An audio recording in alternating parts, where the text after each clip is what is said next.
Hello and welcome to this first edition in the What's in My Pack video series, where we talk about what you need to have in your pack before you head out on your next adventure.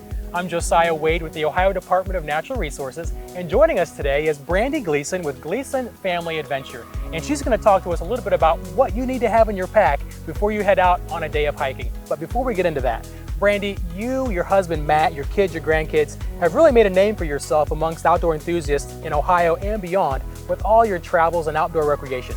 Brandy, tell me what it's been like to travel around the state of Ohio with your family and enjoy the great scenery that we have here. So I have loved being able to travel through Ohio, from the shores of Lake Erie all the way down to the Ohio River and everything in between, and the islands up north, because we have the great state parks that are there. So we have experienced so much, and the thing that really makes Ohio state parks stand out from among the other state parks is that they're free. So you get to take your family, do all the things, and all it has maybe cost you is the gas to get there. That's great, and that's so true. Ohio State Parks is known for being one of the best state park systems in all of the country, and yes, it's free to get in. Well, let's get into it. Let's see what you have in your pack. All right. Highly recommended. Water. Always stay hydrated. I think a lot of people think in the wintertime you don't have to stay hydrated because it's cool and you're not sweating, but actually you need water as much in the wintertime as you do in the summer. Different layers of hats. Yes. These don't always make it to the pack, but I brought it for you guys because if you think you might run into some bad weather, having some good rain gear is important. So we always keep that on hand. We carry a set of binoculars everywhere we go. I've gotten to get some lifebirds in my travels, and so I have a whole list that I've created to find the birds and to keep track of what we have found. So snacks are really important to have. It's great to renew your energy for. I always have hand warmers and toe warmers because I'm a big wimp sometimes. So my philosophy is there's no bad weather, just bad gear. Better to have stuff you don't need than not have stuff you do need. So it doesn't hurt to take a few extra things to make sure you got yourself covered. Absolutely. So we always have a first aid kit with us, whether it's a short hike or a long hike. Another thing is sunblock. So again, you might not think that you'll need sunblock in the wintertime when you're hiking, but actually on a really sunny day, you can get sunburned a little bit or windburned. So we always continue to carry this with us. Wet ones. So my grandkids hike with us sometimes, and you know, you're in the cold, they might need their face wiped, if you know what I mean. We always keep these on hand. Another thing that that's not in my pack, but I really would like to reiterate, is we always carry a reusable bag. So we gather trash while we're out and about because we'd like to leave it better than we found it, and so we'll carry that out with us. Leave no trace. Leave no trace. Excellent.